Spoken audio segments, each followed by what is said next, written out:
decay, food poisoning, some of the very common diseases. ये diseases कौन organisms करते हैं उसी के बारे में हम आज पढ़ेंगे in this video. These diseases are caused by bacterium. ऐसे organisms जो हम humans के लिए और बाकी organisms के लिए useful भी हैं as well as harmful भी हैं. So let's just start with bacteria. Bacteria होते कैसे हैं? Bacteria organisms के कुछ characters हैं.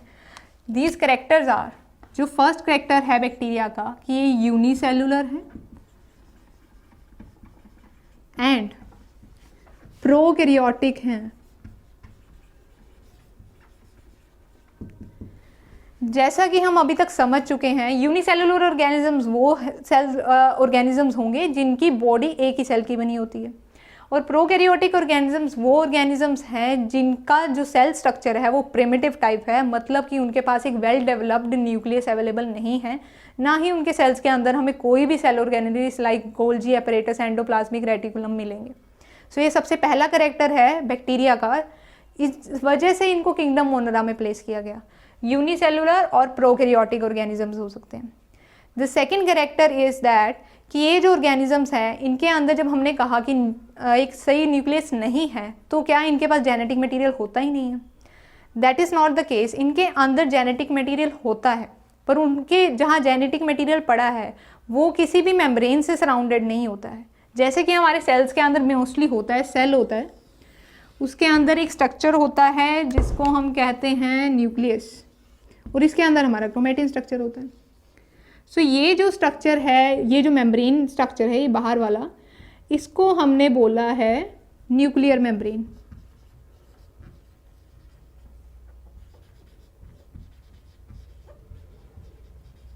ठीक, तो ये जो स्ट्रक्चर है यूकैरियोट का होता है जिनके न्यूक्लियस के अराउंड ये मेम्ब्रेन होती है जिसको हम कहते हैं nuclear membrane.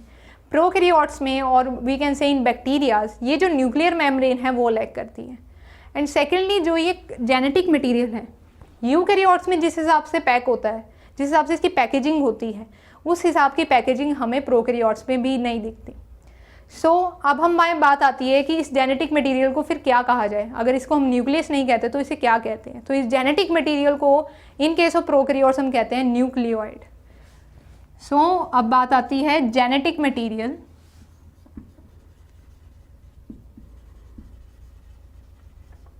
not surrounded by any nuclear membrane is called as, क्या बोला हमने उसे? न्यूक्लियोइड.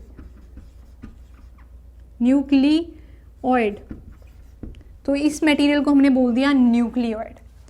अब बात आती है कि ये अपना खाना कैसे बनाते हैं और ये क्या खाते हैं, कैसे डाइजेस्ट होता है. सो अगर ये यूनिसेलुलर ऑर्गेनिजम्स है इसका मतलब ये नहीं है कि इनके अंदर कोई सिस्टम लैक करता है. ये खाना खाते भी हैं, उसे डाइजेस्ट भी करते हैं और उसे इजेस्ट भी करते हैं. सो एक सेल के अंदर ही ये सारी फंक्शनिंग हो रही होती है. अब इनके मोड ऑफ न्यूट्रिशन की अगर बात करें तो ये ऑर्गेनिजम्स हैं ये ऑटोट्रॉफिक भी हो सकते हैं and they can be heterotrophic. Autotrophic organism bacteria जिनकी अगर हम बात करें मोड ऑफ न्यूट्रिशन की पहले, तो इनका मोड ऑफ न्यूट्रिशन जो है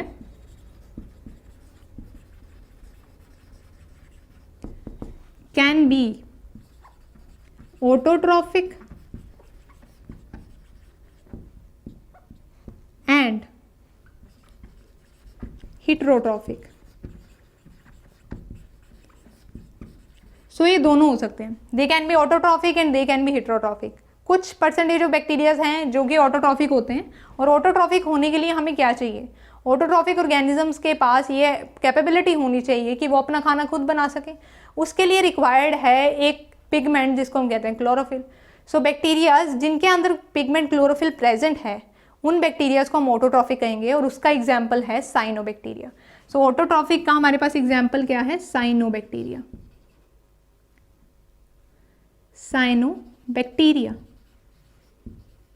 इसका एग्जाम्पल हमारे पास हो गया साइनोबैक्टीरिया ऑटोट्रॉफिक में. हेटेरोट्रॉफिक में जो भी डिसीज कॉजिंग ऑर्गेनिजम्स हैं और कोई और मोड ऑफ न्यूट्रिशन से हैं वो सारे हेटेरोट्रॉफिक में हमारे पास आ जाते हैं. अब द नेक्स्ट थिंग इज कि मोड ऑफ न्यूट्रिशन हमने पढ़ लिया. अब है कि अगर ये सिंगल सेल हैं तो ये मूव कैसे करते हैं. इनके पास मूवमेंट के लिए कोई भी स्पेशलाइज स्ट्रक्चर्स नहीं होते हैं, पर बड़े सिंपल स्ट्रक्चर्स होते हैं जिनको हम कहते हैं फ्लैजिला एंड सिलिया। सो इनके अंदर हमारे पास प्रेजेंट होते हैं flagella, have flagella and cilia, have flagella and cilia. So ये जो दो स्ट्रक्चर्स हैं, हेयर लाइक स्ट्रक्चर्स होते हैं, ये इनको मूवमेंट में हेल्प करते हैं। एक बैक्टीरिया के बॉडी पे एक फ्लैजिला भी हो सकता है, दे कैन बी 2 और दे कैन बी मैनी। सो उसके बेसिस पे हम बैक्टीरिया को डिफरेंट टाइप्स में क्लासीफाई भी करते हैं। द नेक्स्ट थिंग इज अब बैक्टीरियाज के बारे में पढ़ क्यों रहे हैं।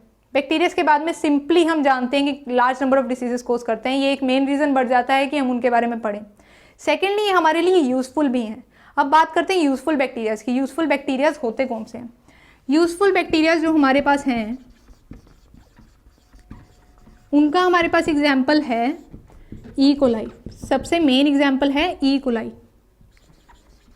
एस्कीरिया कोलाई ये हमारी स्मॉल इंटेस्टाइन में प्रेजेंट होता है, जो फूड को डाइजेस्ट करने में हेल्प आउट करता है। और एक और एग्जाम्पल की अगर मैं बात करूं वो है लैक्टोबैसिलस। लैक्टोबैसिलस एक ऐसा बैक्टीरिया है जो कि यूज़ होता है in curd making. Curd making में हम यूज़ करते हैं जिसको, वो है ये लैक्टोबैसिलस बैक्टीरिया। अगर आप कभी अपने कर्ड को लेकर माइक्रोस्कोप के अंडर देखें तो आपको ये बैक्टीरिया उसमें बड़ी आसानी से विजिबल होंगे। तो लैक्टोबैसिलस है जो कि कर्ड मेकिंग करता है, और एस्कीरिया कोली है जो यूजफुल बैक्टीरियाज हैं, हमारे लिए हमारी हेल्प करते हैं। अब बात आती है हार्मफुल बैक्टीरियाज में। हार्मफुल बैक्टीरिया में हमारे पास लॉन्ग लिस्ट है, सो उसमें से कुछ एग्जाम्पल्स पढ़ते हैं हम। हार्मफुल बैक्टीरियाज, हार्मफुल बैक्टीरियाज में हमारे पास आ जाता है सबसे common disease, as I told you, food poisoning. Food poisoning हमें कोज होती है, फूड पॉइजनिंग। जो फूड पॉइजनिंग डिसीज है ये हम कॉज करता है clostridium botulinum.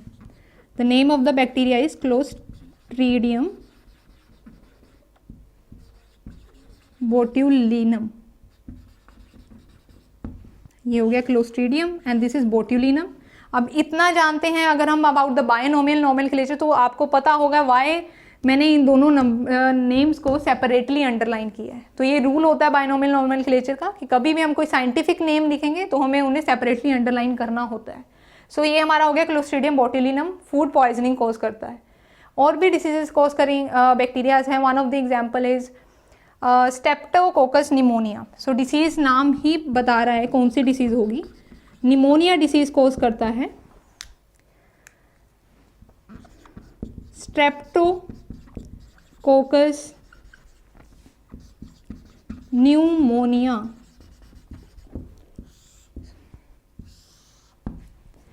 Food poisoning clostridium botulism करता है। न्यूमोनिया एक डिसीज है जो कॉज होती है by streptococcus pneumonia.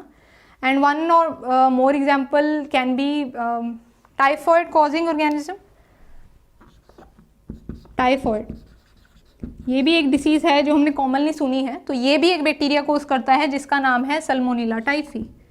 Salmonella typhi. So food poisoning, pneumonia, typhoid like diseases हैं, ये बैक्टीरिया करते हैं। उन बैक्टीरियाज के नेम ये हैं। सो इस बेसिस पे ये हमारे लिए हार्मफुल बन जाते हैं बैक्टीरियाज। अब बात आती है कि इनको हमने शेप्स कैसी होती हैं, देखने में कैसे होंगे। हमने मोनराज के अंदर भी ये पढ़ा है अब तक कि इनकी डिफरेंट शेप्स हो सकती हैं। सो अब यहाँ पर भी हम इन शेप्स के बारे में कुछ कुछ पढ़ेंगे। इन शेप्स के नाम हैं, द फर्स्ट शेप अगर बात करें, वन इज बैसिलस। इसकी शेप कुछ रोड लाइक होती है। The other is कोकस। ये कुछ सर्कुलर होते हैं या सफेरिकल, बोलिए सफेरिकल होते हैं, दे आर सफेरिकल। उसके बाद हमारे पास आता है बैसिलस एंड देन कोकस। उसके बाद हमारे पास आएगा स्पाइरिलियम।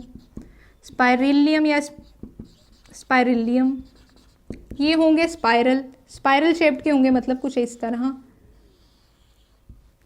एंड आफ्टर दैट हमारे पास आता है विब्रियो। ये होते हैं कोमा शेप्ड।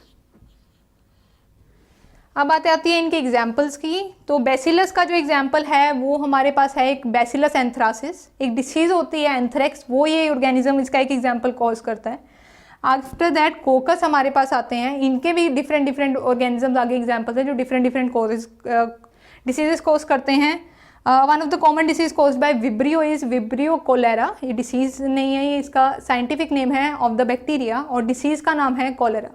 सो ये डिसीज कॉज करने वालों की शेप इस टाइप की होती है बैक्टीरियाज की। अब बात आती है लास्ट क्लासिफिकेशन की, इनको और किसी बेसिस पे भी क्लासीफाई कर सकते हैं। द लास्ट क्लासिफिकेशन सिस्टम जो हम यहाँ पढ़ेंगे अभी वो है ग्राम स्टेनिंग के बेसिस पे, ग्राम स्टेनिंग। तो जो लास्ट क्लासिफिकेशन है वो है ग्राम स्टेनिंग। ये हमें दी थी bye Christian gram, given by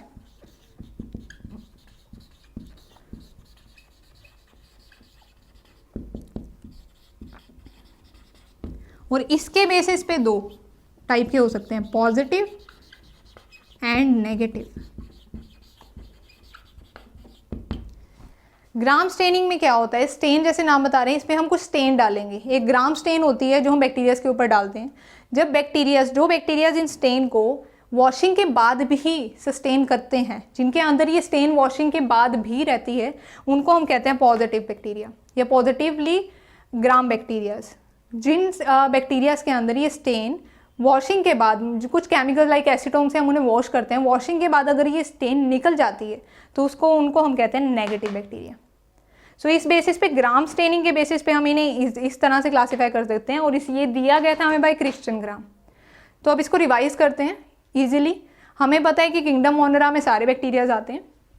bacterias को हमने कहा कि यूनिसेलुलर प्रोकैरियोटिक ऑर्गेनिजम्स हैं। जेनेटिक मटेरियल इनका सराउंडेड नहीं होता बाय न्यूक्लियर मेम्ब्रेन, उस जेनेटिक मटेरियल को हमने कह दिया न्यूक्लियोइड। उसके बाद है मोड ऑफ न्यूट्रिशन के बेस पे दे can be autotrophic, they can be heterotrophic. और ऑटोट्रॉफिक अगर हैं तो खाना खुद बनाएंगे, खुद बनाने के लिए इनको चाहिए एक पिगमेंट कॉल्ड क्लोरोफिल, और वो क्लोरोफिल पिगमेंट जिन बैक्टीरियाज में होता है उनका एक एग्जाम्पल है साइनोबैक्टीरिया। आफ्टर दैट हमने बात की कि इनके पास फ्लैजिलाई सिलिया होते हैं मूवमेंट के लिए, एंड यूजफुल बैक्टीरिया भी हो सकते हैं, हार्मफुल भी हो सकते हैं। जो यूजफुल बैक्टीरिया हमारे पास हमने पढ़े हैं ई कोलाई एंड लैक्टोबैसिलस। जो ई कोलाई है स्मॉल इंटेस्टाइन में मिलता है, लैक्टोबैसिलस कर्ड बनाते हैं।